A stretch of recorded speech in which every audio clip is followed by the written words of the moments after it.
vamos a pasar a hablar entonces del caso de Paloma y Josué, ya que diferentes partes de cada lado, tanto de la familia de Josué como de la de Paloma, salieron a hablar en diferentes lugares, contaron diversas versiones de los hechos. Así que vamos a estar analizando qué fue lo que se habló y también dieron nueva información relacionada a lo más importante que tiene hasta ahora el caso, que es esa muestra de ADN y las diferentes muestras que se le están pidiendo a los familiares de las víctimas para ver si el día de mañana se las puede comparar, ¿no? Es decir, comparar las muestras de los familiares con el ADN hallado en la escena del crimen.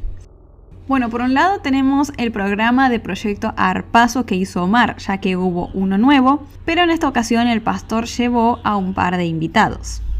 Ellos fueron su nuevo abogado y el periodista argentino Diego Moranzoni, ex conductor de Crónica TV. Y para ser honesta, yo pensé que iban a hablar de algo interesante, algo relacionado a la causa, pero nada que ver. Simplemente hablaron como de las funas, de cuando te salen a escrachar, que las personas empiezan a juzgarte a nivel público sin saber bien, sin tener pruebas, ni nada de eso. Ya que a Moranzoni, este periodista que les comenté hace poco, lo escracharon, digamos, tuvo una especie de funa. Pues resulta que fue acusado de quedarse con dinero de una colecta solidaria destinada a ayudar a una mujer llamada Griselda Franco, quien padecía de esclerosis lateral amitrófica. La colecta habría recaudado alrededor de 1.200.000 pesos para costear un medicamento que rondaba entre los 1.400.000 más o menos. Según se dijo, Moranzoni le pidió prestados a Griselda de esa colecta 250.000 pesos, pero según Griselda jamás se los devolvió. Toda esta situación se complicó cuando Griselda se presentó en el canal de Crónica con una abogada, lo que llevó a que se hiciera una reunión con los directivos y finalmente al despido de Moranzoni del canal. El periodista salió a hablar, se defendió y dijo que él le pidió esos 250.000 pesos a Griselda porque había hecho una transferencia errónea y que necesitaba ese dinero para devolvérselo a otra persona. Moranzoni aseguró tener pruebas de que lo que dice es cierto, como por ejemplo mensajes y audios que demostrarían su inocencia. Por otro lado, dijo que su salida de Crónica no se debió exclusivamente a todo este conflicto, sino que sucedieron más cosas detrás y en parte también fue una decisión personal. Entonces, claro, en el Proyecto Arpazo más que nada se pusieron a hablar de estas situaciones, de las funas, de cuando la gente te empieza a acusar sin saber bien la situación, sin tener pruebas, etcétera, etcétera. Y este periodista comparó todo lo que vivió él con lo que le estuvo pasando a Omar en relación al crimen de su hija Paloma. Yo siento que no hay tanto nivel de comparación entre las dos cosas, son situaciones muy distintas. Estamos hablando en el caso del periodista de sí, una posible funa, un posible escrache por cómo se dio todo. O sea, obviamente yo no sé qué es verdad, qué es mentira, pero que podría ser un escrache tranquilamente sí podría ser. Pero en el caso de Omar estamos hablando de un tema mucho más delicado. Se trató de un crimen de dos adolescentes, de una causa en la cual se nota que hay cosas muy turbias detrás y de una situación en donde la gente simplemente opinó en base a lo que veía. Yo no estoy de acuerdo con esto de andar culpando a la gente de una, como les dije, sin pruebas, sin saber si esa persona en verdad lo hizo o no lo hizo, como fue en el caso de Omar. No estoy para nada de acuerdo con esas personas que en la calle le gritaban hace sí, no a él, le pintaban la casa, le hacían daño, todo eso. La verdad me parece que esas cosas no dan, pero sí creo que todos tenemos derecho a opinar, a generar una opinión, y fue lo que hicimos en base a lo que vimos. Personas que vayan a hacer esas cosas que les comenté recién van a existir siempre, pero no está mal opinar, y en parte tanto Omar como Alicia, toda la familia de Paloma se siguió exponiendo a lo largo del tiempo, siguieron haciendo programas, teniendo actitudes que ellos ya sabían que iban a ser polémicas, no haciéndole caso a lo que les aconsejaron sus abogados, con que tengan un perfil bajo, que no salgan a hablar, ni nada de eso. Y todo eso fue alimentando en la gente y en la opinión pública las opiniones que ya estaban formando en contra de los familiares de Paloma. Entonces no sé si hay que comparar tanto una cosa con la otra, pero lo que sí me llamó la atención a mí en ese programa de Proyecto Arpazo fue que en un momento hablan de que prácticamente no se sabe nada de la causa de Paloma y Josué. Y en ese instante es como que Omar medio que se ríe, tiene una expresión un poco, bueno, para variar, turbia ante esa situación. Y fue algo que en verdad me llamó la atención. Yo no quiero ser pesimista, pero yo no creo que se sepa. Pero no porque pasó mucho tiempo. Fíjatelo, Ana, estuve en Corrientes hace poco. Volví un año después. Está igual la investigación. No se sabe nada. No se sabe nada. ¿Es algo sistemático? Sí, está bien la palabra, pero me parece que tiene que ver con... Yo creo eso. Es sistemático porque no existen los crímenes perfectos, pero si vos ves Logan, pasa lo mismo. Ves Paloma, Liam, el chiquito este que no se sabe, hay crímenes perfectos. Y Guadalupe, la nena que... Bueno, hay crímenes perfectos. No sé qué opinan ustedes, la verdad. A mí me pareció como extraño porque, no sé, es algo muy fuerte, creo yo, que te digan que no hay ningún avance en la causa del crimen de tu hija, que no se sabe nada de quiénes fueron los culpables. No sé, bueno, lo que pasa es que con el Pastor Omar también estamos acostumbrados ya a que tenga esa actitud fría, que se enría, a que no demuestre emociones, pero... Justamente ya pasó mucho tiempo, sigue teniendo la misma actitud, ya no es el mismo estado de shock de las primeras semanas posteriores a los hechos y aún así no hay ningún cambio. ¿Eso lo hace culpable? No, obviamente que no. Pero justamente por todas esas actitudes es que las personas, bueno, no solamente por eso, sino por todas las cosas que pasaron en relación a la familia que ya vimos en el canal, es que las personas seguimos poniendo la mira en él y nos cuesta todavía creerle y verlo como una persona verdaderamente inocente. Por otra parte, habló Ezequiel Vázquez, el perito de parte que está trabajando para la familia de Josué en el canal de Sin Filtro, y dio información importante y les diría casi desconocida sobre la causa y en dónde se encuentra la misma y acerca de las nuevas pruebas que fueron surgiendo en estos últimos días. Recordemos que hace poco se hizo un allanamiento en una especie de galpón que funcionaba como guardería, se dijo también como una iglesia, algo así, porque se creía que ese lugar podría estar relacionado de una forma u otra con el caso de Paloma y Josué. Se pensó que por ahí los habían llevado los chicos ahí el día de los hechos e incluso los podrían haber hasta asesinado en ese lugar. El perito contó que sentía que estaban esperando demasiado de ese allanamiento, cuando en realidad ya pasó demasiado tiempo como para que se pueda llegar a encontrar en verdad ahí dentro algo importante. Sí es verdad que se secuestró ese teléfono celular que les conté anteriormente, con el cual se espera llegar a la identidad de una persona de interés, pero el perito comentó que de todos modos tampoco tiene muchas expectativas de que eso lleve a algo importante. Él dijo que se debería haber entrado a buscar pruebas como por ejemplo restos de sangre, ¿no? Algo mucho más específico. No obstante, no se halló nada de eso, simplemente se secuestró ese celular, que lo más probable es que termine sin llevar a nada. En general, el perito contó que el caso está demasiado estancado y el motivo es el mismo de siempre, que se trabajó demasiado mal desde un principio, ya sea adrede o no, buscando entorpecer la causa o no, pero la realidad es que como desde el momento 1 se hizo todo mal, se perdieron demasiadas pruebas y todo eso llevó a que hoy en día esté el caso totalmente estancado. Además, señaló que todas estas peleas que están habiendo entre las partes, es decir, entre los que están trabajando para la familia de Josué, la familia de Paloma, los abogados, los fiscales y todo, atrasan obviamente. Y eso es algo lógico porque se está poniendo muchísima energía en esos conflictos y no la suficiente quizás a investigar el caso de Paloma y Josué. Recordemos además que le eliminaron el sobreseguimiento a Diegues, el abogado que está trabajando para la familia de Josué, y ahora va a ir a un juicio por la acusación que tiene de haber amenazado al primer fiscal del caso.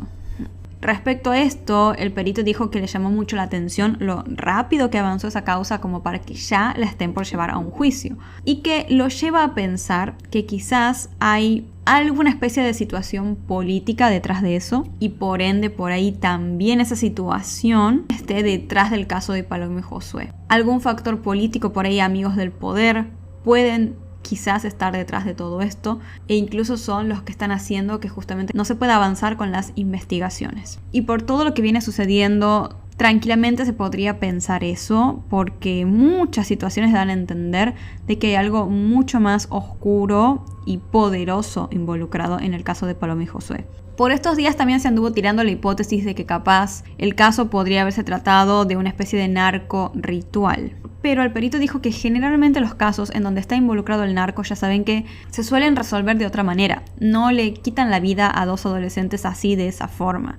Además, para el perito, el caso de Paloma y Josué fue un crimen que sucedió ahí casi que en el momento. No un ritual planificado. Así que en general, como la conclusión de toda esa entrevista, por decirlo de alguna forma, es que el caso está casi que totalmente estancado y posiblemente debido a algún factor político o a personas del poder. Pero no se sabe mucho más, simplemente es una teoría o una suposición. Por otra parte, el pastor Omar estuvo hablando en un video, en una entrevista que le dio a Pablo Salum, y contó un montón de cosas sobre el caso, cosas nuevas, que también son interesantes de escuchar, porque como ustedes ya saben, yo siempre trato de traerles la información de la forma más objetiva posible, y para que sea objetivo tenemos que analizar las dos partes, ¿no? Por ende también tenemos que escuchar a Omar, aunque nos cueste, porque ustedes ya saben que a mí me cuesta escucharlo, pero de todos modos es necesario que le demos la oportunidad de hablar, de expresarse, porque al fin y al cabo él es inocente y lo seguirá siendo, al menos que se demuestre lo contrario.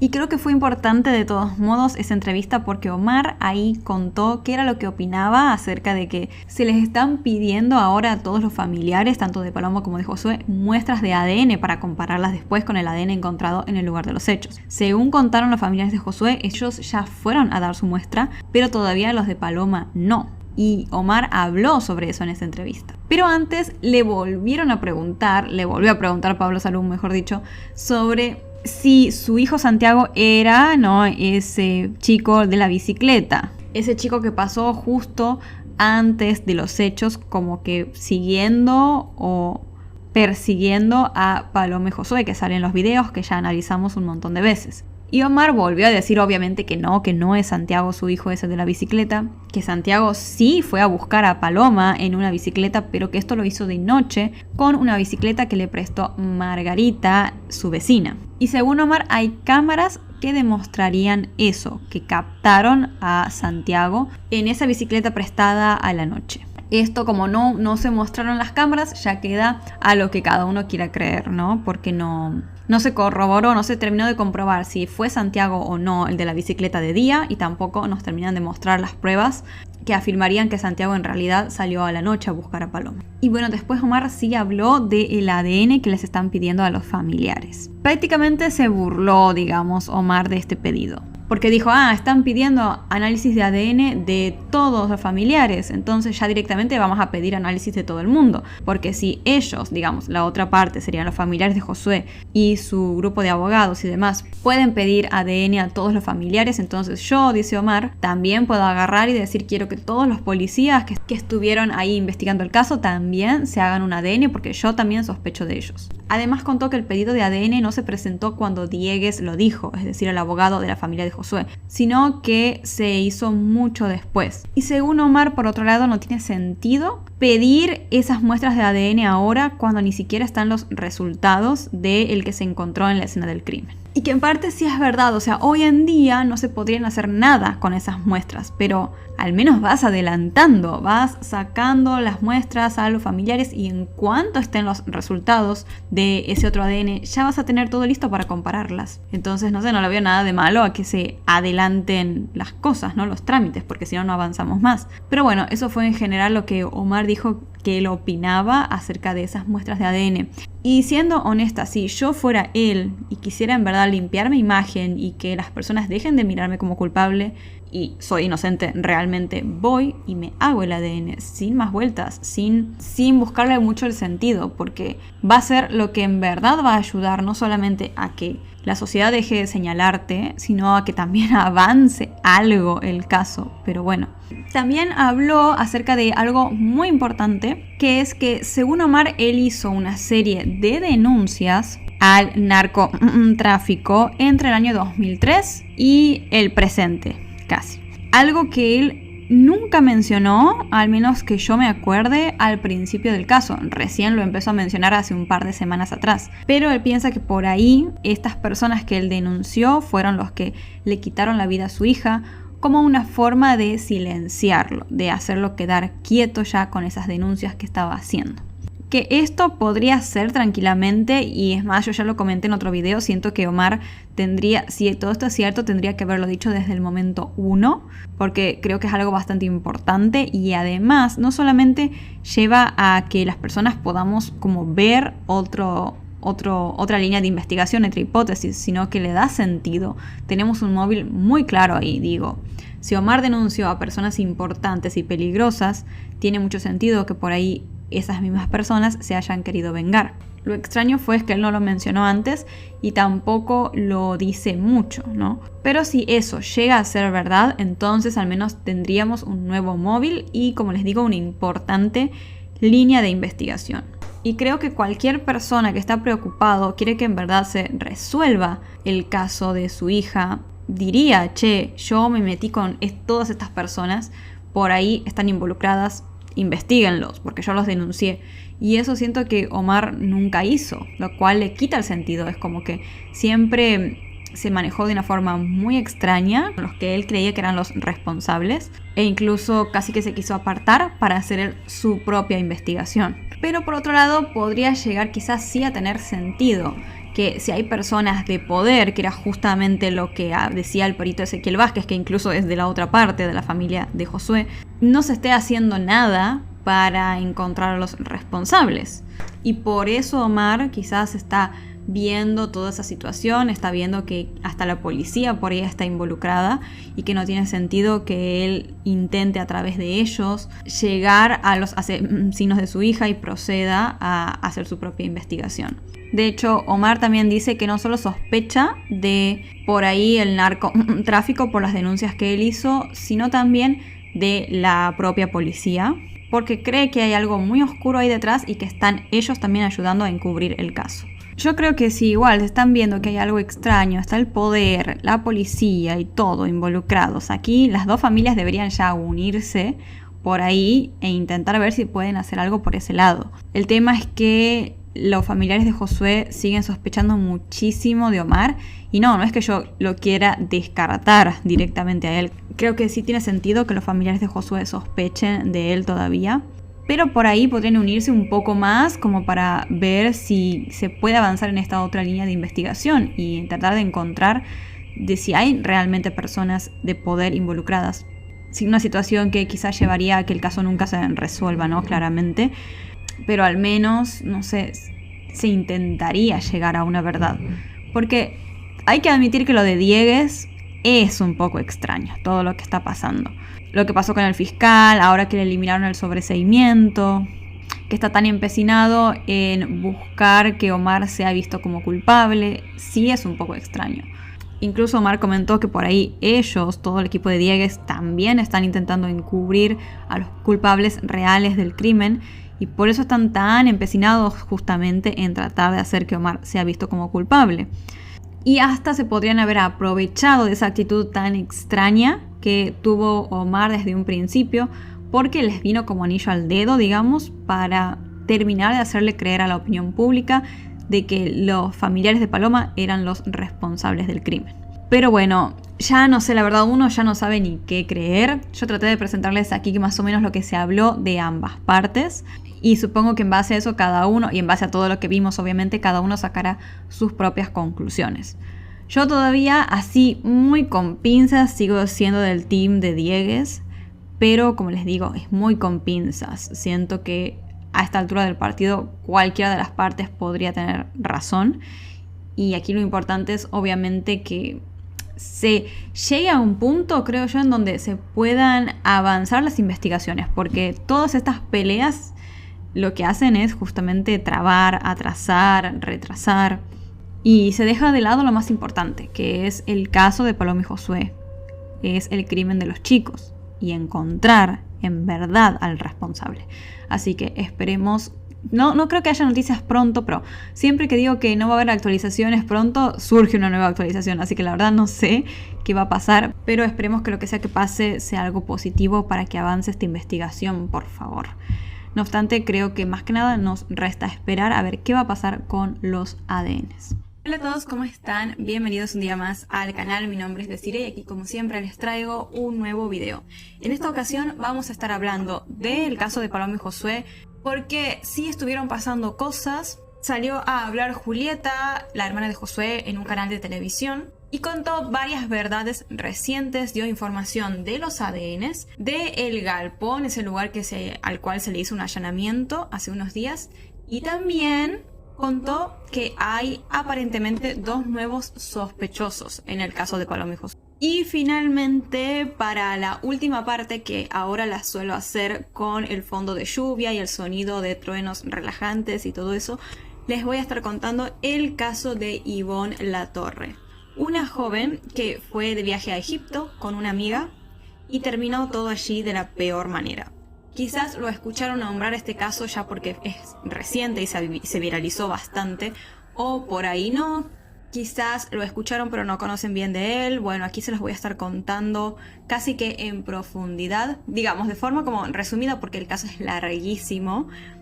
Sería como un resumen pero con bastantes detalles de todos modos. Y curiosamente es el caso de Ivonne prácticamente igual a otro que hablamos en el canal, que tratamos en el canal hace un par de meses, lo que nos lleva a pensar que hay algo ahí muy turbio y muy extraño porque, o sea, no pueden ser tan iguales, es imposible que sea tanta coincidencia.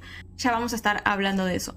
Así que bueno, ahora sí, sin nada más que agregar, comencemos. Antes de empezar, sí me gustaría comentarles que toda la información utilizada para la realización de este contenido proviene de los medios de comunicación y de fuentes públicas. Por ende, si llegan a notar errores en la información, son totalmente bienvenidos a corregirlos o a aportar lo que quieran en los comentarios, siempre y cuando se haga con respeto. Este canal está abierto al debate y al diálogo, siempre y cuando todo eso se haga de forma respetuosa. Ahora sí, sin nada más que agregar, comencemos. Bueno, vamos a iniciar entonces con el caso de Paloma y Josué porque sucedió algo impactante en las últimas horas. Se dio a conocer que Julieta, la hermana de Josué, no Julieta, digamos toda la familia de Josué, tomó la decisión de denunciar a el fiscal Bustos Rivas. Bustos Rivas sería el primer fiscal que estuvo en el caso, a quien, como ya sabemos, se lo acusa de haber hecho todo mal en la causa desde el principio. Se dijo que él no cuidó la escena del crimen y eso llevó a que en el caso se perdieran muchísimas pruebas importantes. ¿Y a qué nos referimos con no cuidar la escena del crimen? Pues dejar que la escena se contamine demasiado, porque se contó que al lugar, ahí ese espacio del descampado en donde fueron encontrados los cuerpos de los chicos, ingresaron muchísimas personas que nada tenían que ver con la investigación. Pisaron, caminaron por ahí, hicieron un desastre. Además, se dice que el fiscal no levantó evidencia importante de esa zona, como por ejemplo hojas con sangre, que podrían haber tenido muchísimo material de ADN importante, y tampoco quiso mencionar que los cuerpos habían sido arrastrados hasta ahí, es decir, no era que a los chicos los habían asesinado en esa área específica, sino que habían arrastrado sus cuerpos hacia esa zona, o al menos esa es una de las hipótesis principales que tienen los familiares de Josué, que a los chicos les quitaron la vida en otro lugar que no se sabe cuál es y después los depositaron ahí. A Julieta se la vio muy enojada con el fiscal en ese programa de televisión en donde salió a hablar, porque dijo que no solamente este sujeto había hecho su trabajo mal desde el inicio del caso, sino que también, como ya sabemos, denunció al abogado que está trabajando con la familia Salvatierra, es decir, la familia de Josué, Carlos Diegues, por presuntamente haberlo amenazado al fiscal, es decir, para que cambiara el rumbo de investigación de la causa. Según el propio fiscal, fue por eso que él finalmente tomó la decisión de renunciar al caso, porque recordemos que a menos de un mes de iniciadas las investigaciones por el crimen de Paloma y Josué, este fiscal renunció y ahí Provisionato pasó a ser el nuevo fiscal, que es el que está actualmente en el caso. Como vimos hace unos días, a Diegues, por esta denuncia que le hizo el fiscal por amenazas, lo habían sobreseído, es decir, habían determinado que era inocente, pero después le revocaron ese sobreseimiento y posiblemente vaya a un juicio por este hecho. No se sabe obviamente si es verdad que Diegues le hizo esto al fiscal de amenazarlo y todo eso, pero sí dicen que es extraño que se vaya a un juicio tan rápido por esa denuncia. Entonces eso al parecer levanta unas ciertas sospechas, ¿no?, sobre la situación.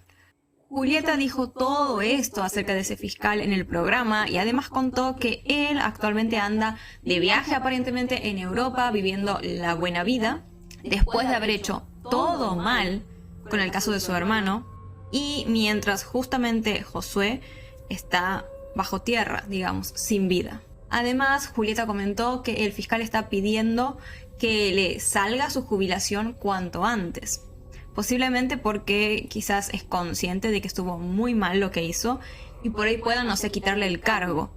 Porque claro, si lo despiden y ya no puede seguir ejerciendo como fiscal, va a quedar sin trabajo, va a tener que volver a buscar sus clientes como abogado, lo que fuese, y va a perder justamente la jubilación de fiscal, que yo calculo debe ser muy alta.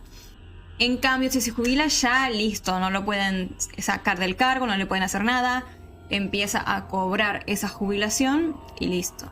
Todo eso comentó Julieta sobre este fiscal en el programa y la verdad yo la súper entiendo, o sea, entiendo muchísimo su enojo porque obviamente te va a dar una bronca, una sensación espantosa saber que este sujeto hizo todo mal.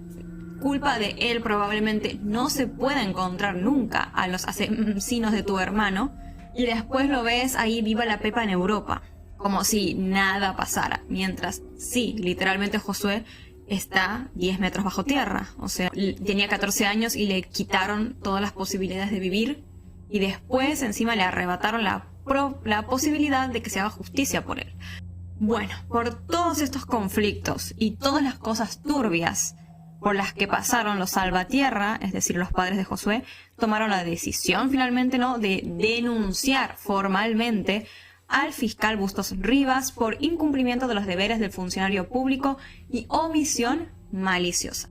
Por acá tengo un fragmento, como podrán ver, de lo que es la denuncia exacta que hicieron.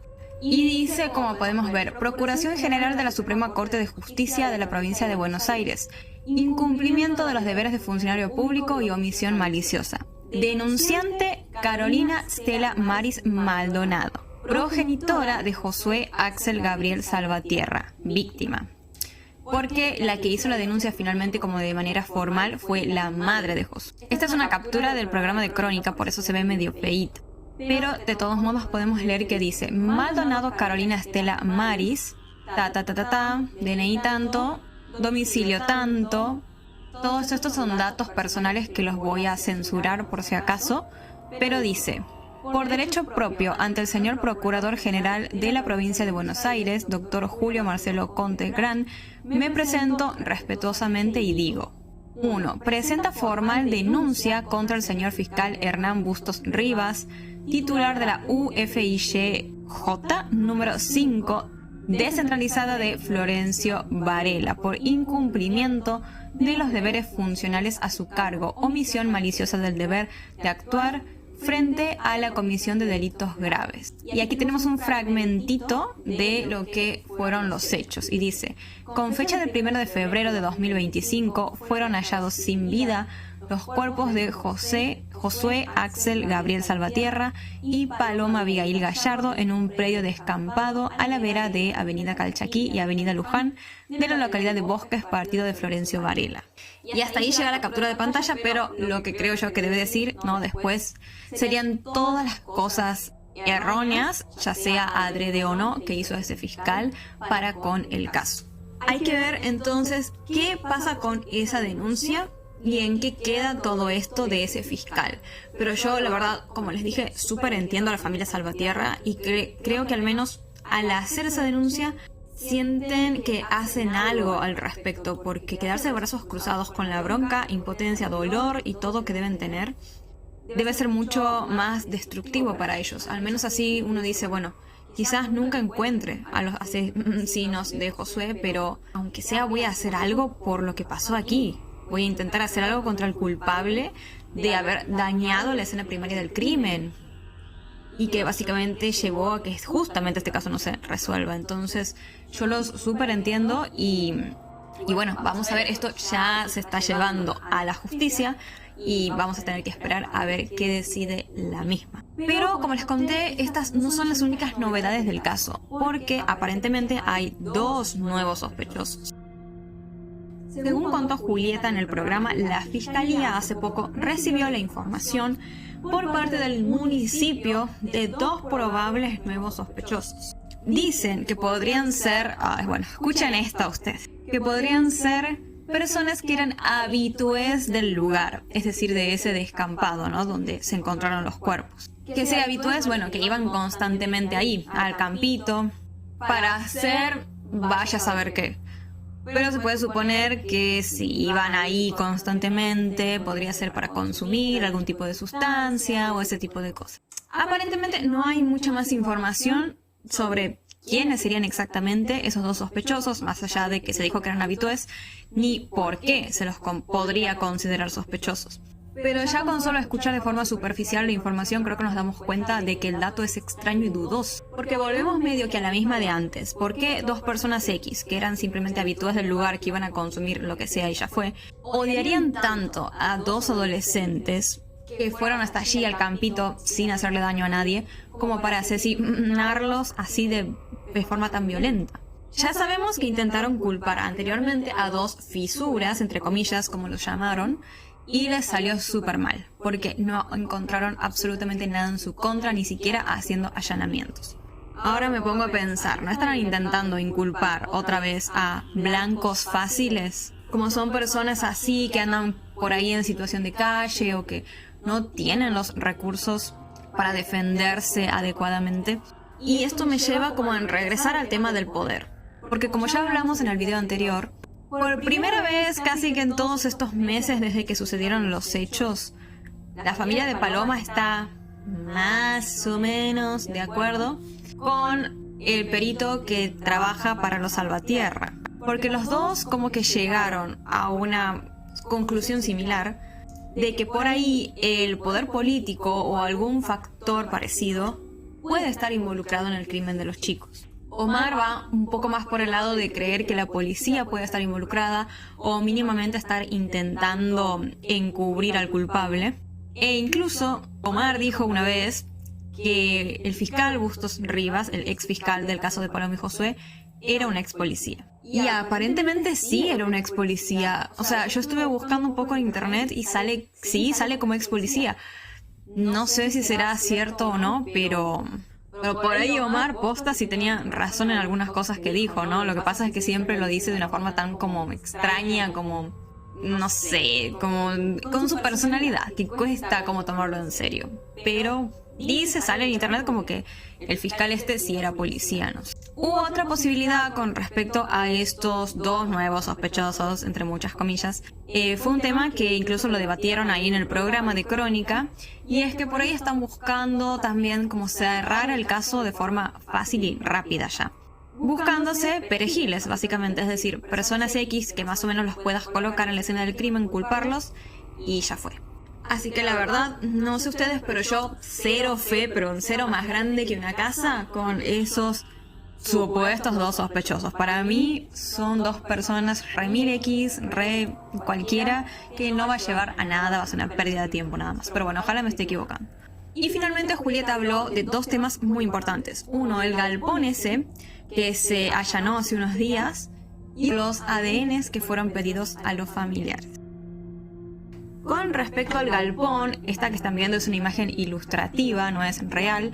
Julieta dijo que no está claro ni siquiera qué es verdaderamente ese lugar. Se comentó que era una especie de guardería, de camiones, también una iglesia. Omar, por otra parte, en una entrevista dijo que ahí sí funcionaba una iglesia, pero que hace años dejó de funcionar. Ni siquiera sabe muy bien cuándo, así que es un lugar como muy extraño. Sabemos que se hizo un allanamiento ahí hace unos días sin muchas expectativas, porque ya había pasado muchísimo tiempo como para que se encuentre algo importante. Pero Julieta contó que el perito de ellos había pedido desde un principio del caso allanar ese lugar. O sea, no ahora, 5 meses después, es que están pidiendo el allanamiento, no. En su momento lo hicieron. Porque creían que en verdad los chicos, Paloma y Josué, podrían haber estado allí el día que fueron asesinados. Ya sea porque los levantaron a la fuerza y se los llevaron hasta ahí para quitarles la vida, o porque por ahí tuvieron los cuerpos ahí durante unas horas, lo que sea, antes de depositarlos en el campito. Y recordemos que algunos testigos, incluido el padre de Josué, dijeron que habían ido al campito ese día y no estaban los cuerpos ahí. Como que posiblemente sí pudieron haberlos ocultado en algún lugar durante varias horas. Sin embargo, ¿qué pasó cuando se pidió este allanamiento en su momento? No ahora, sino hace meses atrás. ¿Ustedes qué creen que fue lo que pasó? Según Julieta, el fiscal Bustos Rivas no le dio importancia a este lugar, a esta guardería, iglesia, galpón, lo que sea. y no hizo nada al respecto. Ahora sí, actualmente se aprobó con el nuevo fiscal ese allanamiento, pero, como les comenté, ya pasaron 5 meses casi. O sea, está muy difícil que se encuentre algo importante ahí. Y finalmente le preguntaron a Julieta el tema más importante para mí, que es este de las muestras de ADN. Ella contó que su familia ya entregó todas sus muestras de ADN, todos los miembros de la familia, y que cree que Omar Gallardo y toda la familia de Paloma también entregaron sus muestras. Que para mí, como les conté, si ellos son inocentes, es lo mejor que pueden hacer. Para que, nada, si algún día se encuentra más ADN o se llega a saber de quién es o más o menos cómo es ese perfil genético del tercer ADN encontrado en la escena del crimen, se lo pueda comparar con ellos y nada, si son inocentes va a dar negativo y eso les va a ayudar un montón, sobre todo con la opinión pública, ya que gran parte de la opinión pública aún sigue creyendo que los Gallardo, sobre todo Omar, puede llegar a ser el culpable del caso. De hecho, yo también, o sea, no es que ya estoy un poco más como dudando, dubitativa, pero no lo descarto, o sea, como que siento que todavía pueden llegar a ser ellos a pesar de todo. Esta es obviamente una opinión mía súper personal, no quiere decir nada. Habrá que ver qué pasa con el tiempo y qué dice la justicia, si es que dice algo, porque muchos casos aquí en la Argentina quedan en la nada misma y cuando pasan cosas tan turbias por algo hay algo poderoso, hay algo oscuro atrás de este caso de Paloma y Josué y va a estar muy difícil lamentablemente que se resuelva, creo yo. Pero bueno, uno nunca sabe, así que vamos a seguir viendo qué pasa con este caso y con las denuncias, todas estas denuncias que se están haciendo. Lo tenemos a Diegues denunciado por amenazas y al fiscal denunciado por haber hecho todo mal. Así que vamos a ver a dónde se llega, ¿no? Con todo esto. Y digo, si no vamos a encontrar a los culpables, al menos que paguen los que más o menos pueden llegar a pagar por algo que hicieron mal, que en este caso sería el fiscal, ¿no? Que hizo, ya sea por ineficiencia o a propósito, que se perdieran muchas pruebas importantes.